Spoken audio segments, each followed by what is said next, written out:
In Hyderabad, where a shocking tragedy in fact taking place at a school there in Kukatpalli, where two students of class 4 and 5 have been crushed under a beam inside the school campus. 5 others have been injured. 2 of them are battling for their lives.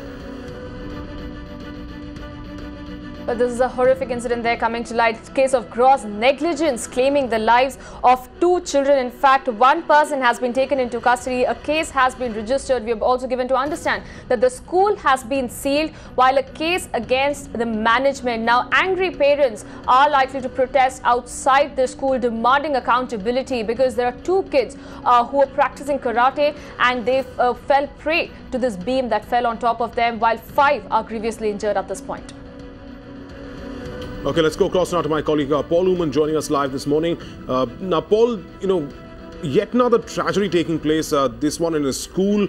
It really highlights once again that sometimes, care is not being taken to ensure the infrastructure is up to the mark, because here 2 children have lost their lives.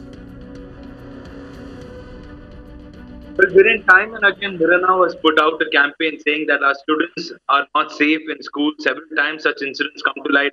This seems to be another incident, tragic incident, coming to light from Kukatpalli in Hyderabad, wherein students were on stage practicing karate when a makeshift beam, which was dilapidated in condition, resting on columns, fell off, is what we're hearing. In fact, 2 students were crushed to death below the beam.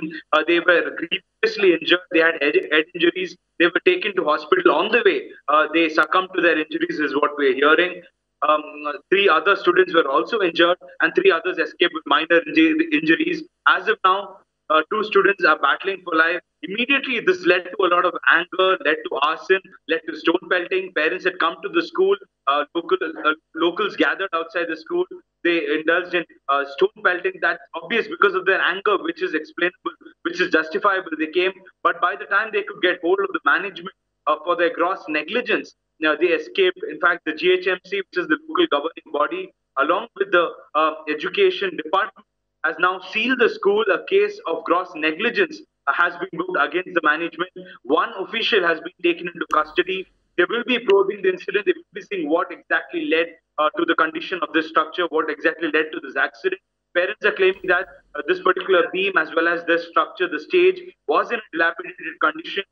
They had warned about it earlier. So if that's the case, then it is gross negligence on the side of the school. They should have done something about it. They can't take lives of children so easily. As of now, a case has been registered. They will be probing the incident to find out more. Right, stay with us, Paul. I've got Isidore Philip, who's a child rights activist, joining us on the phone line. Now, Isidore, this is another case where, if true, if the parents have notified the school of the fact that, all this infrastructure is dilapidated, that really raises questions about negligence here on the part of the management. But even if they haven't notified the school, isn't it the school's job to ensure their infrastructure is in the right shape? Responsibility to maintain everything. But I think one very important thing that we need to look at is basically it's not just about the word education, but we're also trying to talk about an environment where education happens, and anything that actually hampers or risks the life of the child has to be taken cognizance of. And in this particular case, it's not just the management that is responsible, it is also the government machinery that has failed. The GHMC, the corporation officials, the education department, they also need to be actually booked basically because they also have, by not doing what they're supposed to do, they're also responsible for this tragedy. But sir, at the point where we are looking at cases after cases coming to light, clearly highlighting how schools are not safe for students anymore, what kind of action can really be done in order to set a deterrent, in order to set an example that this is the kind of harsh punishment that can be given to schools? I think once hold them accountable, and I think there is enough sections in the IPC to be able to book them. But basically, in terms of endangering the lives of children, it is a criminal offense. Just like in the POXCO thing, when we have the aggravated sexual assault, it is the personal responsibility. And I think we need to relook at basically people who are responsible for children.